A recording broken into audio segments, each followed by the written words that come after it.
자, 오늘은 이사야 8장인데 7장에서 보시면은 하나님의 진노와 구원과 심판, 은혜가 이렇게 뒤엉겨져 있는 말씀을 보죠. 그날에는 한 사람이 한 어린 암소와 두 양을 기르리니, 예, 이거는 이제 염소와 양 길러서 이제 제물로도 쓰죠. 하나님한테 드리는. 그러니까 예수님의 어떤 구원 이런 것들을 표상하는 대명사예요. 어린 암소와 두 양.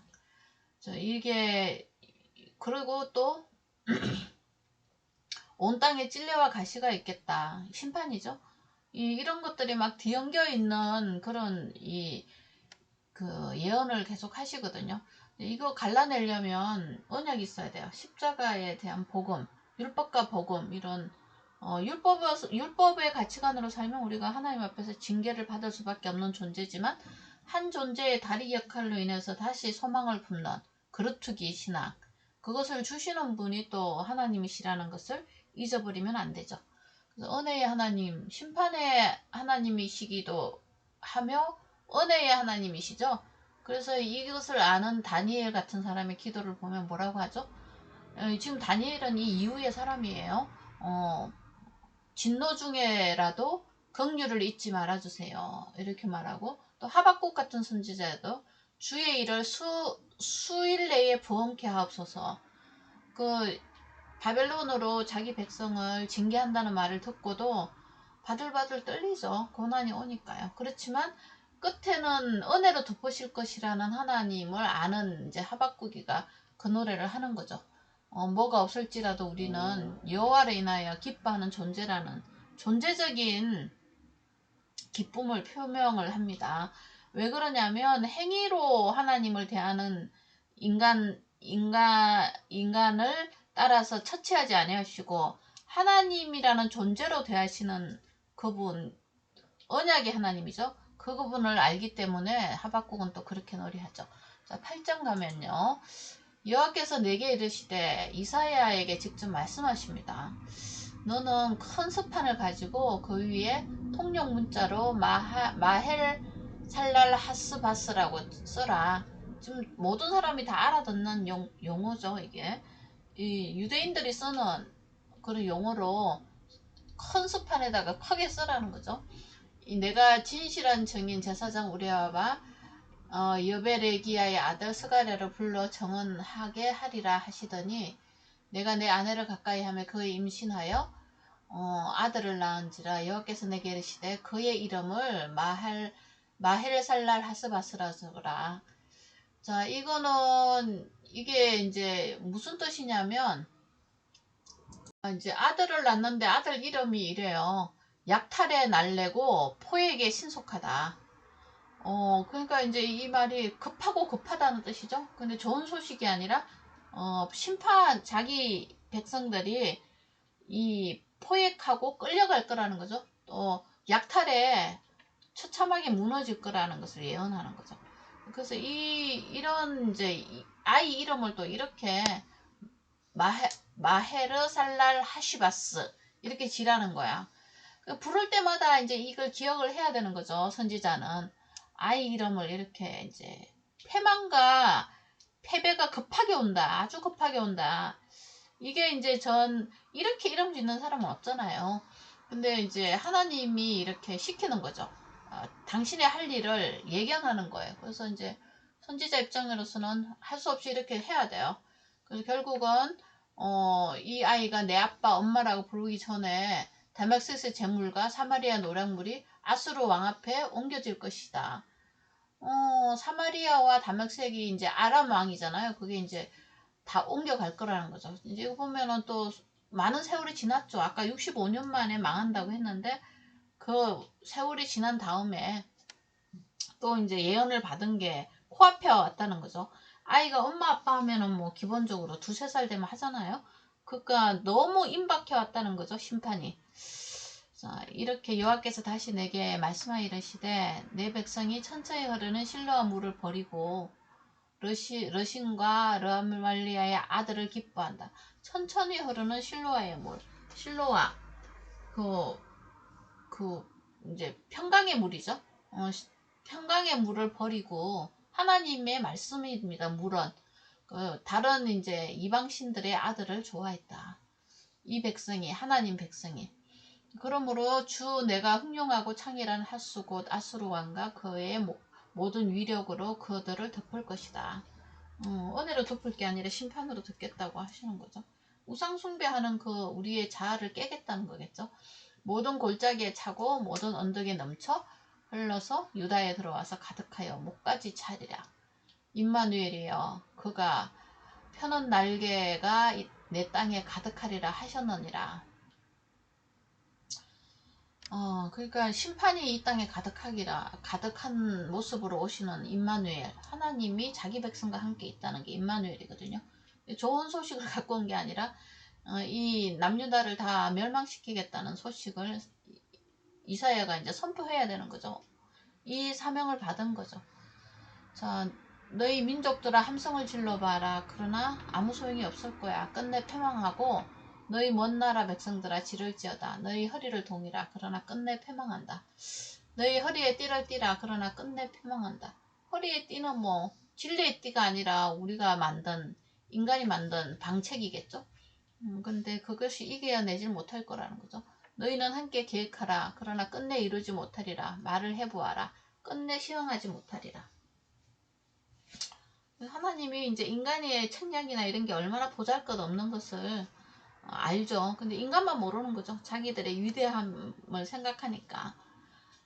그래서 너희는 함께 계획하라. 끝내 이루지 못하리라는 말을 해보아라. 끝내 시행되지 못하리라. 왜냐하면 하나님이 우리와 함께 계시며 이 임마누엘은 심판하시는 하나님으로 지금 와 계시거든요. 백성들한테. 우리도 마찬가지죠. 내 자아로 여러 가지 일들을 해보지만 종교행위죠. 하나님을 알아가는 데는 도움이 안 돼요. 그래서 경건의 모양은 있으나 경건의 능력은 없으니 새 생명을 얻을 수는 없는 거죠. 그거가 신약용어로는 사도 바울이 그렇게 말합니다. 하나님과 가까워질 수 없는 거, 인간의 노력과 행위. 우리는 뭐 내가 기도하고 내가 하잖아요. 죄인이고 사망에 처한 자가 내가 해봤자 어둠에서 방황하는 거죠. 허부적대는 거하고 똑같은 거죠. 물에 빠져서. 자, 그래서 하나님 우리와 함께 계십니다. 임마누엘이죠. 그래도 이런 징계 안에서도 하나님이 자기 백성을 버리지 않고 회복시키고 고쳐보려고 하는 하나님의 애타는 노력이 보이죠. 여호와께서 강한 손으로 내게 알려주시며 이 백성의 길로 가지 말 것을 내게 깨우쳐 이르시되 이제 이 이사야 선지자한테 이제 한마디 하는 거야. 맑게 알아듣는 사람이 없으니까요. 예레미야도 마찬가지고. 강한 손으로 내게 알려주시며 이 백성의 길로 가지 말 것을 내게 깨우쳐 이르시되. 강한 손. 주님의 강한 손이 뭐죠? 오른손이죠. 진리의 손이죠. 복음의 손이죠. 결국은 사랑의 손이 되겠죠. 자기 백성을 강하게 움켜잡는 손. 능력의 팔. 주의 팔에 안기세. 능력의 팔. 그 독수리의 날개 같은 팔이죠. 모세가 출애굽 사건을 그렇게 표현합니다. 이 반역이 백성이 반역자가 있다고 말하여도 너희는 그 모든 말을 따라 반역자가 있다고 말하지 말며 그들이 두려워하는 것을 너희는 두려워하지 말며 놀라지 말고 너희가 할 것은 하나밖에 없어. 만군의 여호와 그를 너희가 거룩하다고 그를 너희가 두려워하며 무수할 자로 삼으라. 그의 말을 들으라는 거죠. 그가 성소가 되시리라. 얼마나 좋아요. 성소가 된다는 거죠. 그러나 이스라엘 두 집에는 걸림돌과 걸려 넘어지는 반석이 되실 것이며 예루살렘 주민은 함정과 올무가 되신. 예, 이게 지금 우리 주님이 주의 영을 갖고 있는 주님이 예루살렘에 성육신했을 때 걸림돌이 됐죠. 주님의 말씀이 걸림돌이 됐다는 거죠. 왜 그러냐면 인간은 자기 스스로의 말에 스스로 도취해서 스스로가 왕이 되어 있는 상태이기 때문에 우리 주님의 말씀이 들어올 여지가 없었던 거죠. 그가 성소가 되시리라. 하나님 자신이 성전이잖아요. 그러니까 우리 마음속에 그의 말씀을 품으면 그가 성소가 되는 거죠. 우리 마음도 주님의 성전이 되는 거고요. 많은 사람들이 그로 말미암아 걸려 넘어질 것이며 부러질 것이며 덫에 걸려 잡힐 것이야. 너는 증거의 말씀을 싸매며 율법을 내 제자들 가운데 봉함하라. 이건 뭐 가르치지 말라 이런 뜻이 아니라 증거의 말씀을 잘 싸매서 제자들한테 잘 가르쳐 맑게 알아듣는 사람들한테나 그런 사람들한테 부지런히 가르치라는 뜻이겠죠. 근데 이게 지금 가르치긴 가르치지만 알아듣는 사람이 없을 거라고 아까 말했잖아요. 언제 다시 열어주시냐면 계시가 와야 되거든요. 주님이 오셔서 주님의 말씀으로 성경을 풀어줄 때 그때 하나님의 말씀을 우리가 깨닫게 돼서 하나님 백성이 되는 거거든요. 이제 야곱의 집에 대하여 얼굴을 가리시는 여호와를 나는 기다리며 그를 바라보리라. 슬픈 이야기죠. 야곱의 집에 대해서. 하나님 백성이었는데 천년을 안고 왔지만 너무 반역과 거역이 심함으로 주님이 이제 얼굴을 돌리시는 거죠. 그래서 그루터기가 이제 누군지 아시겠죠? 이사야의 말씀에 증거의 말씀을 싸매며 가슴에 싸매며 지키고 다른 말과 혼합주의하지 않는 그 사람들이 그루터기입니다. 그래서 우리가 그분들이 목숨을 걸고 지켜준 이 말씀을 지금 보고 있는 거예요. 그러니까 유대인들의 그 피나는 말씀 사랑 노력으로 인해서 혜택은 누가 보냐면 은혜로 거저받은 이방인들이 보는 거죠. 이방인이 뭐 성경 기록하는데 뭐 저만한 찍은 거 있어요? 이스라엘의 역사를 통해 가지고 인간의 재성과 하나님의 덮으심을 사랑을 우리가 보고 하나님을 알아가는 거잖아요. 이제 야곱의 집에 대하여 얼굴을 가린다. 은혜를 가리시는 하나님을 이제 보게 되는 거죠. 보라 나와 및 여호와께서 내게 주신 자녀들이 이스라엘 중에 징조가 예표가 됐죠. 이름까지 이렇게 지어가지고 예표는 뭐죠? 반드시 성취한다는 예고죠. 예고. 이는 시온산에 계신 만군의 여호와께로 말미암은 것이다. 예루살렘 성이 아니라 시온 은혜의 산이죠. 그 하나님의 은혜로 계신 곳 우리 교회입니다. 교회 안에 계신 이미 신약을 보고 있어요. 이분이 어떤 사람이 너희에게 말하기를 주절거리며 속살거리는 신접자와 마술사에게 물으라 하거든 백성이 자기 하나님께 구할 것이 아니냐 산자를 위해서 죽은 자에게 구하겠느냐 하라. 이제 하나님의 신원이 없으니까 이제 무당 찾아가는 거죠. 마땅히 율법과 증거의 말씀을 따를지니 율법 모세오경이 있잖아요. 거기에 하나님을 수많이 전개하고 있거든요. 나는 여호와 라파 나는 너희를 고치는 하나님이다. 너희의 죄를 사하는 하나님이다. 은혜와 긍휼이 넘친다. 이런 말씀이 있는데 그들이 말하는 바 이 말씀에 맞지 아니하면 그들이 정녕 아침빛을 보지 못하고 안 믿죠. 안 믿는 근거 중에 하나가 원인 중에 하나가 안 읽어요. 그리고 읽어도 뭐 자기 마음대로 해석하고 그러니까 다 빗나가죠. 하나님의 마음에 맞추는 일이 없어요. 이 땅으로 헤매며 공부하며 굶주릴 것이라. 영적 기근이죠. 영적 기갈이죠. 아모스가 말하는 기근의 현대판이 이제 그거죠.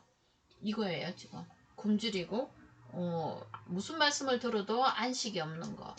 그가 굶주릴 때에 격분하여 자기의 왕과 자기의 하나님을 저주할 것이며 위를 쳐다보거나 땅을 굽어보아도 환난과 흑암과 고통의 흑암뿐이라. 흑암, 황폐 흑암. 그들이 심한 흑암 가운데로 쫓겨 들어가리라. 예, 이거 흑암은 또 창세기 2장 가셔야 돼요. 여기서 살아노는 방식은 창세기에서 벌써 가르쳐주고 있어요. 창세기 1장 2절. 여기 있죠? 이게 혼돈, 땅이죠. 인생의 마음입니다. 혼돈하고 공허하고 흑암이 깊음에 있고 깊고 어둡고 흑암, 공허, 혼돈이 사망의 사종 세트예요. 사망의 구성물이죠. 하나님과 단절된 인간의 실존을 이야기하는 겁니다. 그래서 이게 한마디로 하면 사망이죠. 여기서 이제 구출받는 방법은 하나님이 말씀하셔야 돼. 빛이 있으라 하니 빛이 있었고 예, 이 빛이 우리 주님이죠. 나는 참빛이라 그러잖아요. 요한복음에 가면은 그 빛이 또 와야 돼요. 그래서 말씀하시는 빛이 와야 돼요. 우리 마음에도. 그래서 이거를 말씀의 조명, 성령으로 알게 되는 성령의 조명 이렇게 말하죠. 비춰줘야 돼요. 안 그러면 공허하고 흑암이 있는 인간의 마음이 하나님을 스스로 찾을 수는 없습니다. 자, 그래서 8장에 보시면 이 하나님의 얼굴 돌림, 바로 어둠이 왔죠? 흑암이 온 거죠. 이게 이제 하나님의 은혜에 언제 이게 고개를 드냐면, 주님이 수시로 은혜를 주시지만 빛은 안 줘요. 이게 예수님이 오셔야 돼. 예수님 얼굴에 뭐가 있죠? 하나님의 형상을 아는 빛을 그 얼굴에 있다고 돼 있잖아요. 그러니까 예수님의 말씀 속에 드러난 아버지를 우리가 만나야 생명이 살아나죠. 여기까지 합니다. 샬롬.